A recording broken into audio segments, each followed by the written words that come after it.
আমার একটা হৃৎপিণ্ড, সেটাই আল্লাহ নিয়ে গেছে। পরশুদিন বলছে বাবা আমার একটা বরকা কিনে দাও। আমার স্যান্ডেলটা দেখেন 3 বছর পুরাতন ছেঁড়া, কিন্তু আমি আমার স্যান্ডেলটা পাল্টাই না, সেলাই করে নেই, কিন্তু আমার বাচ্চাদেরকে আমি কষ্ট পেতে দেই না। শুধু একবার বলছে বাবা লেচে খাবো। আমার মেয়ের মোবাইলে আমার নাম হলো 500 ছবি আছে। আমি এখনো সাহস পাইনি আমার মেয়ের একটা ছবি বের করে দেখতে।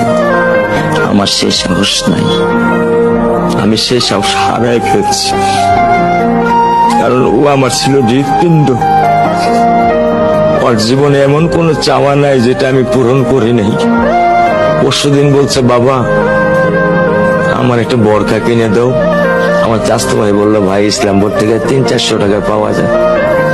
আমি সাথে সাথে নিউ মার্কেট থেকে আমি 1000 টাকা দিয়ে আমার মেয়েকে বরকা এনে দিচ্ছি। আমি দরিদ্র, ভাঙা বাসায় থাকি,